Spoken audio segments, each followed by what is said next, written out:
নমস্কাৰ, আপোনালোক সকলোকে মোৰ চেনেললৈ স্বাগতম জনাইছোঁ। আপোনালোকৰ কাৰণে বহুত বেছি ভাল খবৰ। বৰ্তমান যিটো DME গ্ৰেড 3 নন টেকনিকেল পোষ্টৰ কাৰণে আবেদন চলি আছে, 16 তাৰিখলৈকে আবেদন হ'ব। সেই গ্ৰেড 3 নন টেকনিকেল পোষ্টৰ এক্সাম ডেট আহি গ'ল। গতিকে আপোনালোকে ভিডিঅ'টো শেষলৈকে চাই থাকক। কোন তাৰিখে এক্সাম হ'ব আপোনালোকক মই ভিডিঅ'টোত জনাম। গতিকে যিসকলে এতিয়ালৈকে আবেদন কৰা নাই, 5 জানুৱাৰীৰ পৰা আবেদন হৈছে, 16 তাৰিখলৈকে আপোনালোকে আবেদন কৰিব পাৰিব যিটো গ্ৰেড 3 নন টেকনিকেল পোষ্টৰ DME। আৰু সকলোলৈকে এটা অনুৰোধ, মোৰ চেনেলটো ছাবস্ক্ৰাইব কৰি দিব এনেকুৱা ইনফৰ্মেটিভ ভিডিঅ' পাই থাকিবৰ কাৰণে। মোৰ এইটো নতুন চেনেল, গতিকে জানো আহক কোন তাৰিখে আপোনালোকৰ গ্ৰেড 3 নন টেকনিকেল পোষ্টৰ এক্সাম অনুষ্ঠিত হ'ব। মাৰ্চ মাহৰ 9 তাৰিখে আপোনালোকৰ গ্ৰেড 3 নন টেকনিকেল পোষ্টৰ এক্সাম অনুষ্ঠিত হ'ব।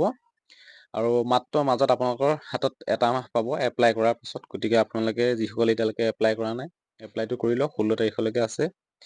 আৰু আপোনালোকৰ এক্সামৰ কাৰণে এতিয়াৰ পৰা আপোনালোকে পঢ়ি থাকক। আৰু মোৰ চেনেলটোত দিছিলোঁ কোনে কোনে এপ্লাই কৰিব পাৰিব, আপোনালোকে চাব। যিসকলে এতিয়ালৈকে আবেদন কৰা নাই আপোনালোকে আবেদন কৰি ল'ব। সকলোকে ধন্যবাদ জনাইছোঁ।